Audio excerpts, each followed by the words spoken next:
I'm getting serious about capturing game footage. I have been trying to do an episode called I Wanted to Be the Angry Video Game Nerd.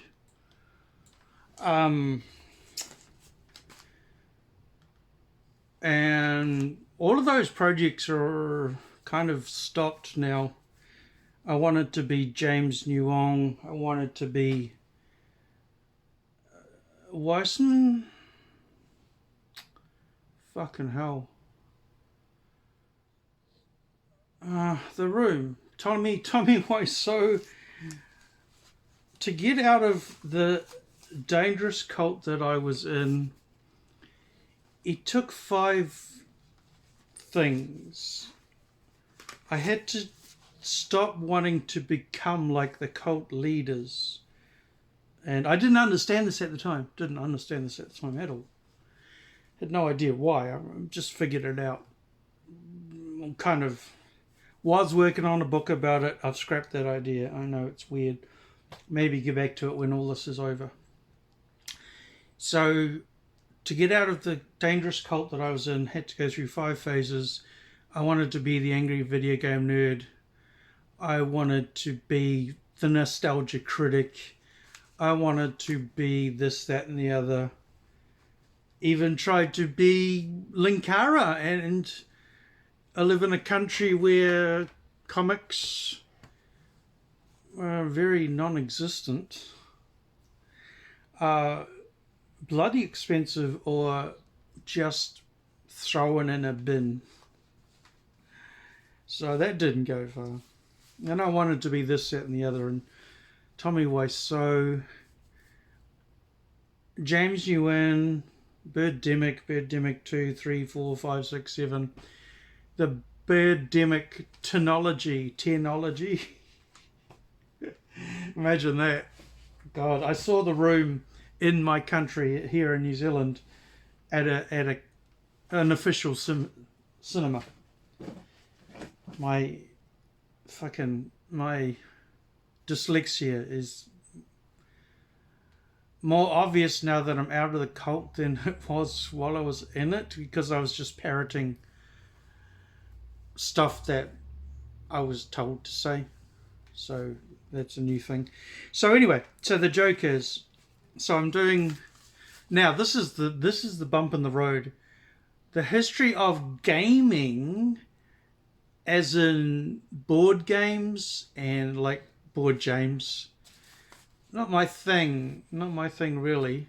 I don't know why the camera's glitching up like that. I hope this... Why is it doing that? Maybe if I unplug the battery. No? God, I hope it's not packing up.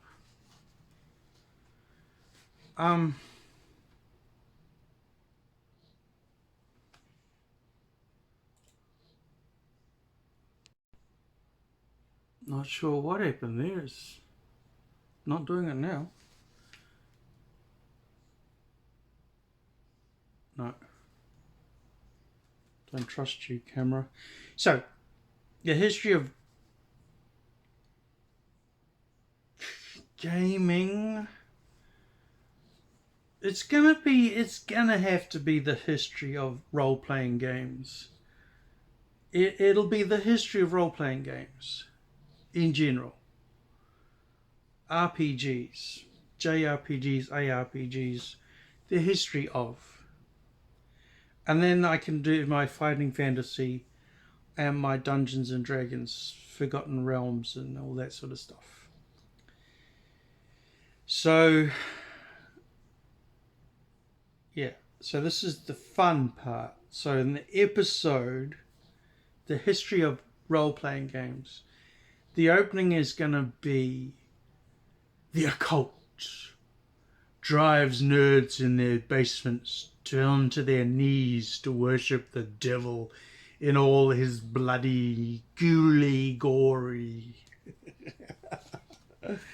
So, and this is official. This is official. In order to officially create this documentary, which is going to take a year to do, because I have to draw these things. I have to draw demons and Satan and orcs and elves and hobbits. So I'm going to have to learn to draw, and I'm going to have to learn to read sheet music. I can create songs, not a problem, but I've upped the level to 10 by trying to figure out what the hell sheet music is. What is the circle of fifths? What's a quaver? What's a rest? What is all that junk? I've got software. I didn't know this when I started working for this documentary, that I had already a whole bunch of MIDI programs that you have the option of turning it straight into sheet music. And I would buy, minimize the desktop here, see if I can find it in a hurry.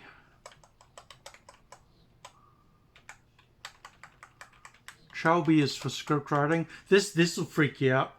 For the documentary that I'm making, I'm going to be writing a script.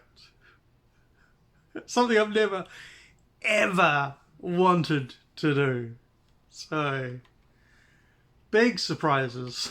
Big surprises for me.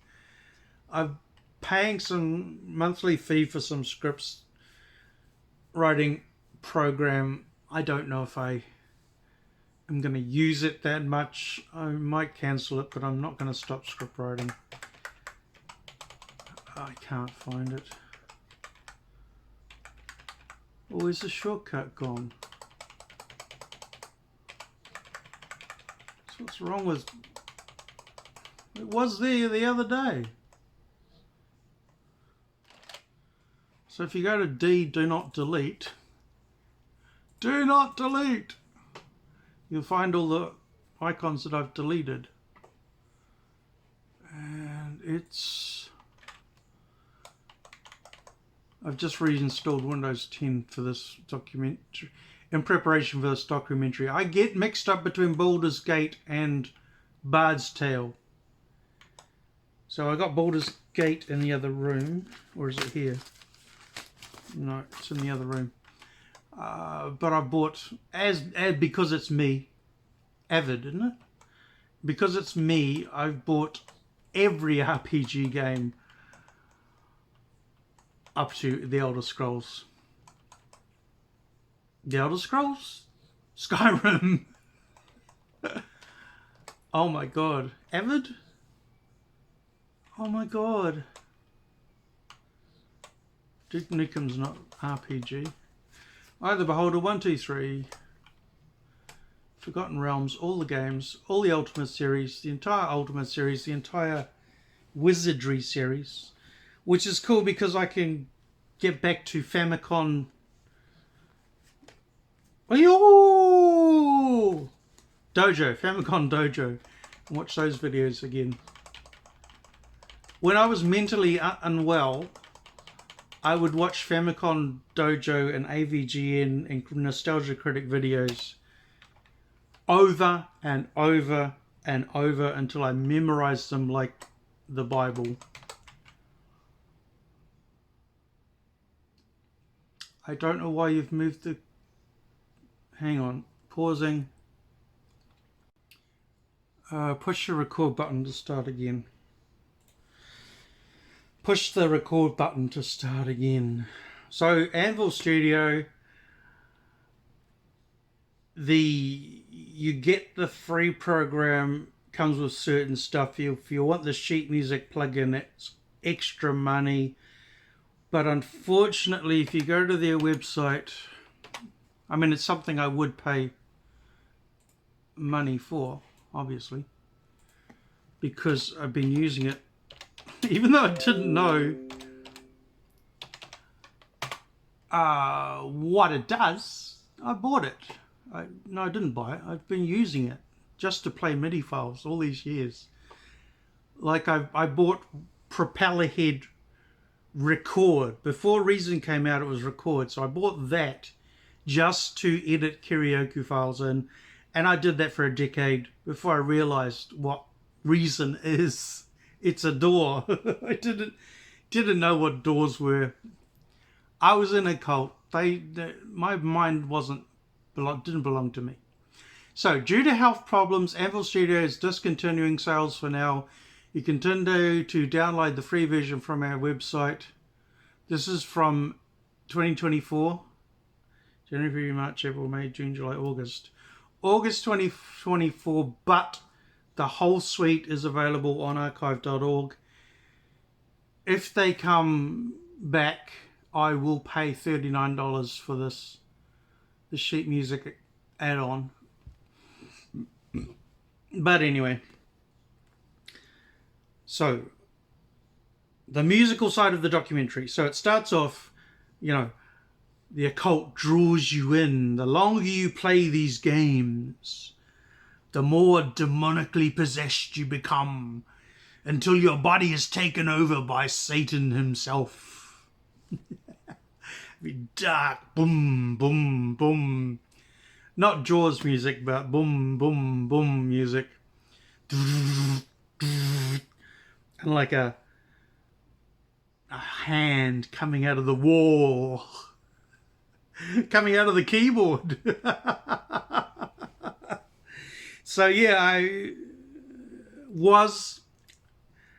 the way I came across the Angry Video Game Nerd and the Nostalgic Critic was because I was doing a film degree and went well with that. Couldn't do still mentally unstable. Couldn't do the paperwork, the written work, so they let me off. So I was making films and I wanted to be the Angry Video Game Nerd, and for my yearly what's the word, rendition, you add putting it in to be marked down for points, whatever the word is, fuck knows. And at the same time I was doing that, some other guy was starting to do the same thing, and his name was the game dude. Yeah, that guy. So it kind of put me off. There was too many AVGN clones happening, and I wanted to be one. And this is the joke, though. This is the joke. I didn't know what Nintendo was. I didn't know what Nintendo was. My massive Nintendo collection springs from basically from the Zelda Timeline episode. And in New Zealand, we got Ocarina of Time on the 3DS and Majora's Mask. But because I don't know how I did it. I put one on time payment and I bought one outright. So I played Majora's Mask before I played Ocarina. And so Majora's Mask is my number one all-time Zelda game. Having said that, I'm addicted to my addiction is Spirit Tracks and the train one. Fuck knows. That's Spirit Tracks. Okay, the sailing one. The one I'm playing right now in my spare time. I can never remember. And the Game Boy Color one, Minish Cap. So those are my three that I will always play. Spirit Tracks, Hollow Knight. Fuck, what's it called?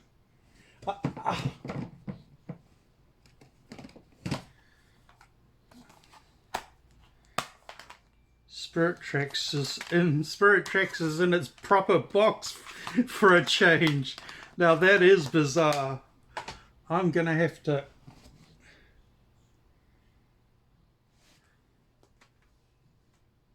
Where's your 3DS?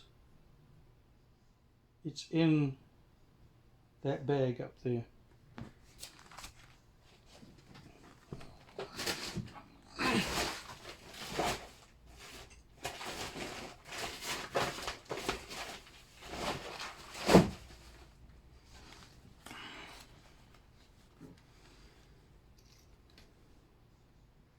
Sorry about this.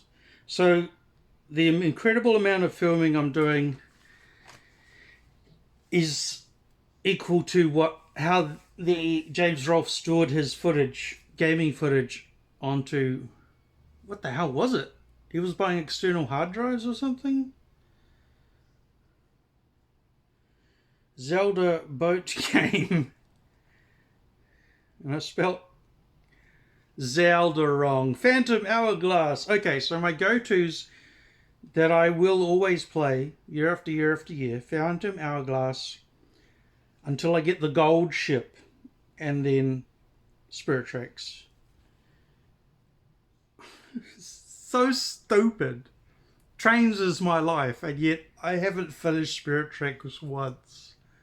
I'm up to the bit where they're going on the loopy loops, and I stopped playing it a few years back. Yeah, so Spirit Tracks, Phantom Hourglass, Spirit Tracks. And then the yearly one is Majora's Mask first, and then Ocarina. Is there going to be a Switch 2 remake? Who knows?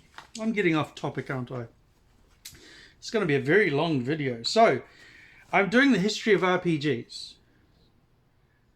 So we're starting with Adventure. So 1976. I wrote that down today as part of my research. I'm doing research for the first time in my life.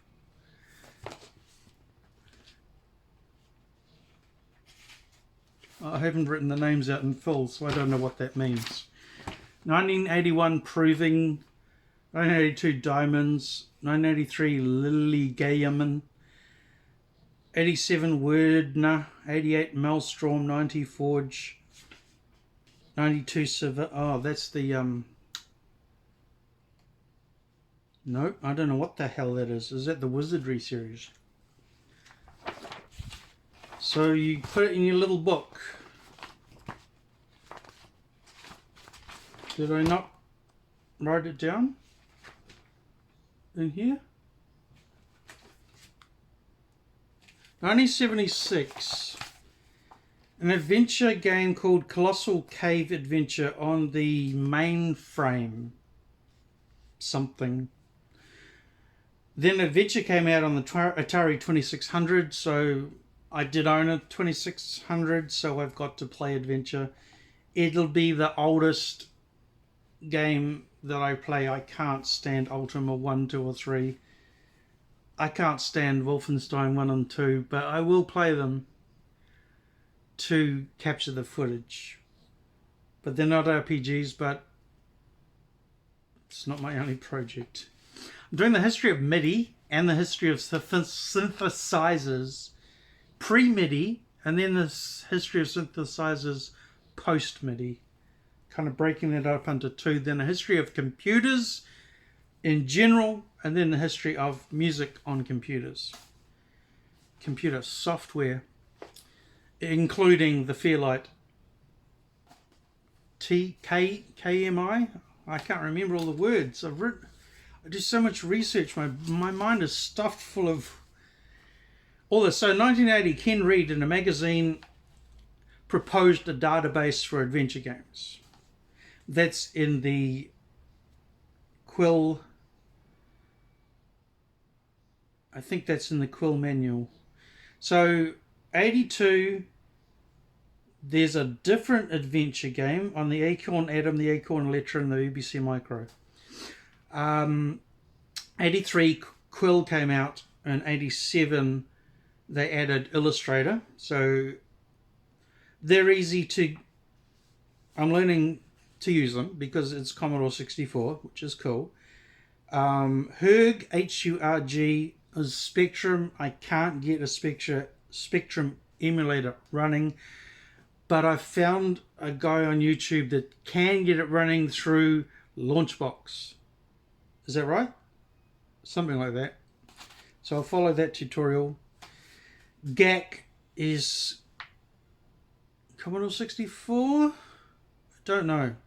I haven't written down the consoles. Poor, Gilsopt 87.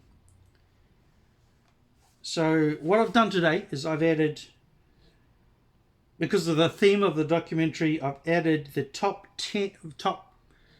albums, heavy metal albums released 80, 81, 82, 83. It's mostly Iron Maiden, Black Sabbath, Judas Priest, but we'll get there. So that means I have to draw Painkiller. That's what I have to draw, the album covers. Imagine if I could do, what the fuck is it called? Somewhere in Time? No, the other one. Where's my phone?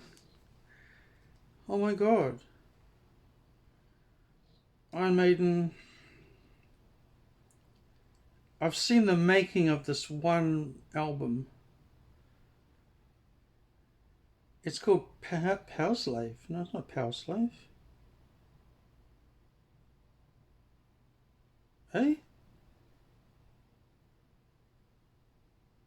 Yeah, it's Power Slave. Is that the one? You sure? Don't do that. Power Slave is 84.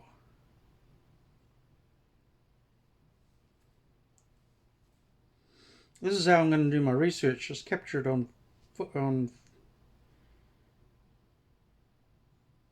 It is Power Slave. Okay. So I've got to draw the Power Slave cover. And without, you could just download this onto the computer and draw over it. Cheating. It's not what I'm going to do. This is why it's going to take a year to make this documentary. Power Slave 84. I'm going to draw Eddie. I really am going to draw Eddie. It's just, there's just so much that I wasn't allowed to do as a fundamentalist young earth creationist, because Dio was satanic, Ozzy Osbourne was satanic, Rob Halford wasn't gay yet, he hadn't come out, so he was safe. Dee Snider was taken to court for, yeah. Then, obviously, because we're in the time text of writing RPGs, creating RPGs, playing RPGs, I haven't thought of the title to this yet. But, so the overall timeline will be which Star Trek, which Star Wars movie are we in that year. So, Empire Strikes Back, Return of the Jedi. I think Star Wars is 277. I might find something in 70. I don't know. I'm just beginning the research for this project. So you've got Back to the Future 1, 2, and 3. You've got them all. So when it comes to, if I do this in the order of the years, regardless of which console it was on, got a YouTube video of a guy running an Apple II GS in Launchbox.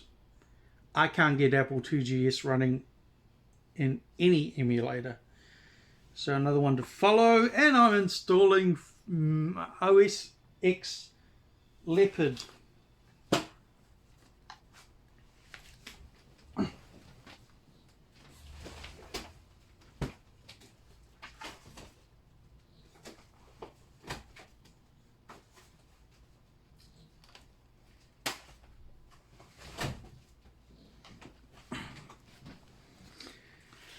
And I'm finally going to be installing in VirtualBox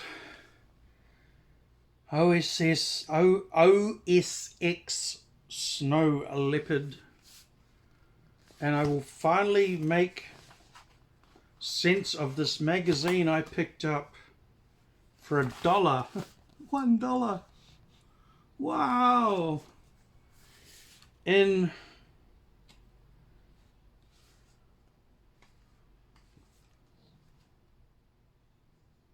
2010. Okay. I don't remember 2010.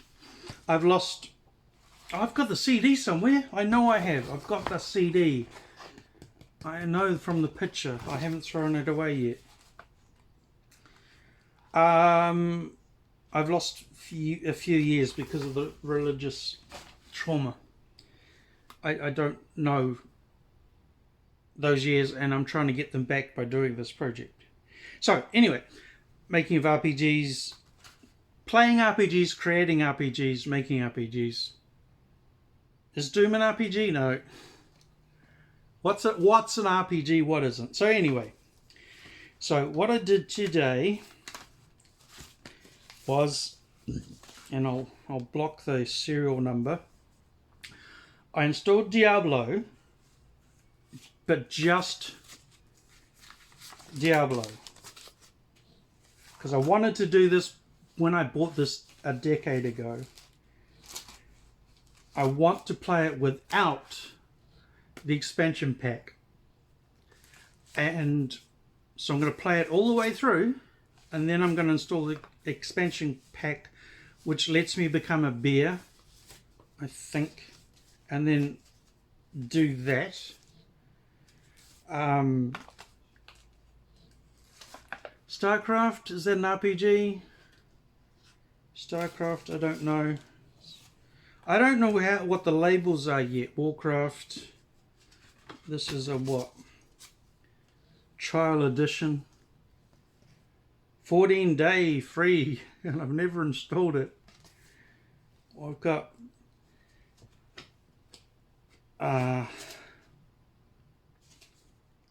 them all. Not legally though. So imagine if I go from can't draw anything. I can do a mean SpongeBob. I can do an awesome Bart Simpson, but this, nah, that, nah. So the goal behind this documentary is really more about me becoming. Okay, so 10 talent stories. The church stole all my talents and threw them away. So the whole creative side of my brain has been disassembled, deactivated. And when I'm learning piano and learning to draw and paint, different parts of my brain are clicking like electrical clicks. So I believe that this process, I'm getting my brain back. That's the reason behind these documentaries, the history of MIDI, the history of computers, is to get my brain back, because I've owned all these games for 20, 30 years. I've never been able to play them properly because I've never been able to read non-fiction. I can't read non-fiction because we were told what the truth was, and any truth that deviated from it, whether it's an encyclopedia or a dictionary or a phone book, if the church says something and the encyclopedia says something else, then you throw out the encyclopedia. So researching is something new. Evaluating truth is something new. That's the fundamentals behind this documentary. So then we get into the true RPGs. And yeah, I've still got the boxes. So here's the thing. I don't know how I did it, but I saved all my Amiga stuff from the church burnings, and all my Doom, Hexen, Heretic, Rise of the Triad, Return to Castle Wolfenstein. I saved them all from the church burnings by hiding them. Yeah. So I've pulled them all out now, and I'm installing them, and I'm playing all these satanic, demonic things that are supposed to bring demons into your heart and let Satan take over your entire body. Imagine if I could draw something like that. That would be insane. I don't think I should aim that high. If you aim this high from zero, you'll burn out. Maybe the thing that I'm thinking about is having not a South Park version, but some sort of cut down version that I can replicate this, but it will be some stupid sponge or a banana, you know, the same picture. I'm learning Affinity Publisher, so I'm learning how to format pages and stuff. So much to learn now that I'm out of the cult. This isn't mine. I found this in an op shop, so you can have the serial number. When things are taken away by the church, I have a habit of buying multiple copies. My Fighting Fantasy collection, Steve Jackson, Ian Livingstone, my Final Fantasy collection is 3 times the size as the one the church burnt. Because I keep finding the same book but with different covers. So that's the mental health side of trauma, religious trauma. And it is my idea, it's nothing to do with the RPG stuff, but I do want to try and purchase a physical copy of every single Zelda game. I happened to buy Link 3, Link to the Past, on Temu, a fake copy of it. Is the hardest one. Is there a fake copy of Zelda 1 and 2? Don't know. Anyway, so I bought this in an op shop a few months back. Didn't know what it was. Dungeon Keeper and Dungeon Keeper The Deeper Dungeons Mission Disc. So the question is, if I can't get these on GOG or Steam, I've got 10 copies of all the Age of Empires games. And it's nothing to do with the church burnings. It's just one of those things. Every time I open an old game up, there's a copy of Age of Empires. That can be part of the documentary. Like, all these CDs are falling out of the cases. So, will this run on Windows 10 is what I'm trying to get to. Will it run on Windows 10? If not, I mean, yeah, doesn't matter. I've got a Windows 98 emulator, PCM. I've got VirtualBox for Windows XP, VirtualBox for Linux Mint, and soon, hopefully, fingers crossed, VirtualBox with, I think I'm gonna try Tiger first, because it's an easy, the thing is, it doesn't matter how complicated what I'm trying to do is. If there's a very simple and fun YouTube tutorial on it, then I'm gonna do it. If they waffle on and just talk into their boots and you can't follow it, it's just, there's no point in trying to follow it. So, will you buy a Mac? In my dreams, I would have Windows 11, which there's no way I can ever afford to upgrade it. But the thing is, I'm running NES emulators and Amiga emulators and Apple IIe, Apple IIGS emulators, ZX Spectrum emulators, RetroArch, Launchbox. I've got MAME. Is all of that going to just run fine on Windows 11? That's the only question I have. If it does, then eventually. But this is 3-4 years away from now. So the ideal setup would be a PC and a Mac. And it would be ironic if you could run the Macintosh emulator on a Mac and the Apple 2GS emulator on a Mac. So, right, now we're going to get to what this episode is about, and it's been 31 minutes. We're now going to play Diablo 1, and I'm going to try it with the GOG version, and then the Battle.net version. I have kept, since the church burning days, I've kept a DVD with thousands of Diablo weapons and rings and armor and all sorts of stuff. Plus the Boba Fett trainers, which are still available online, luckily enough. And I think in fact none of my old early Boba Fett editions work with the GOG or the Battle.net version. So I'm going to try that now. This is what this episode is about. Let's go and... Oh, we're going to find it first. Give me a minute.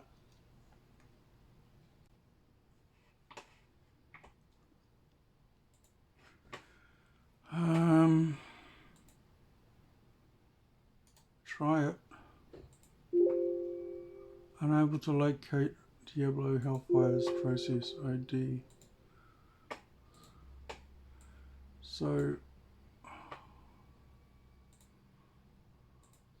Oh, what was that? Sorry, I wasn't watching.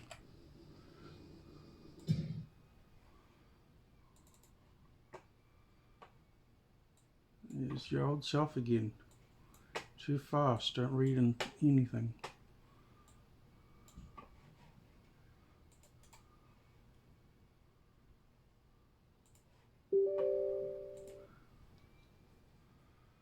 Diablo, this version features LAN connections. Oh, I don't want that.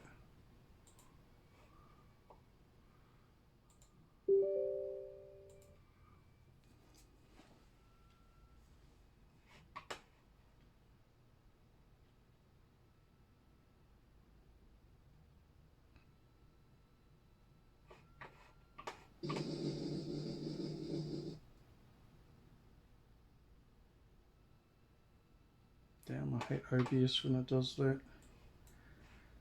You've got a Windows left. It's not working.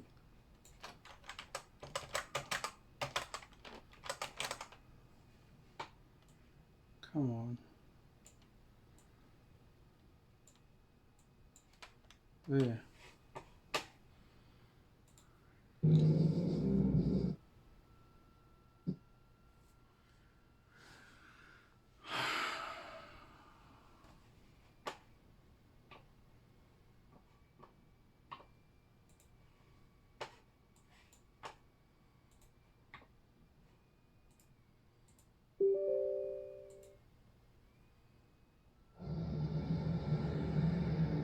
I don't know where OBS is.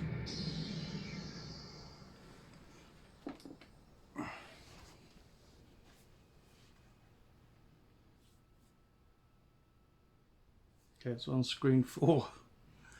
Right, so it's version 1.09. Alright, now. How do you...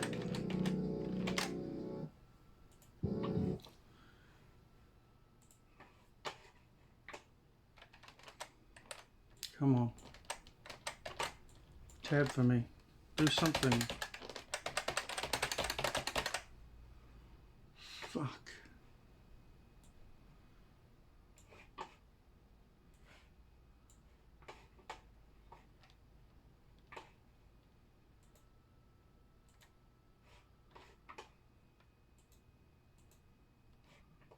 What's it? Where to go?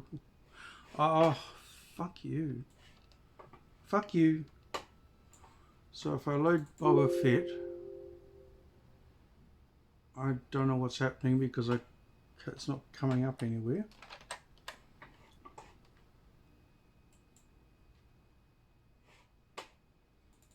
Bring to front. Switch to. Oh, Fuck. Bring to front. Anybody?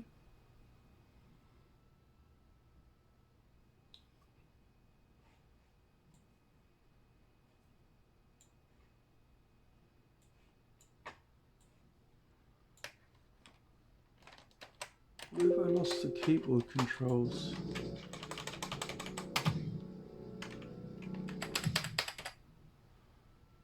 What the hell's going on?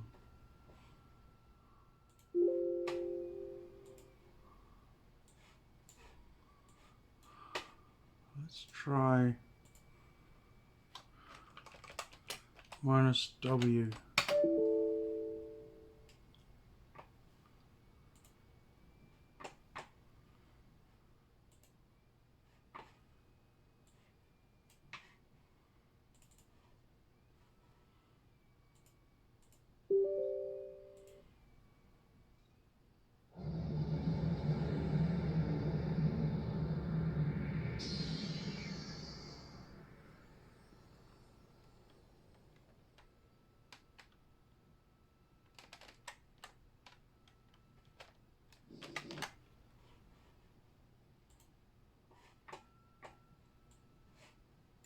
Oh, where the hell's the window gone?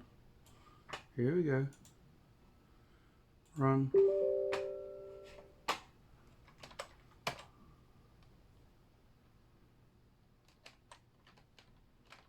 You gonna give up?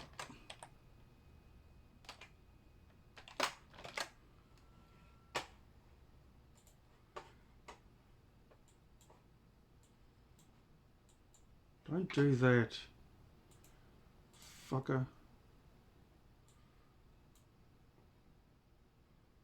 Now I know why I didn't do this back in the day, because it's pissing me off. I'm gonna install it on Windows XP from my CD-ROM. End of episode. Bye.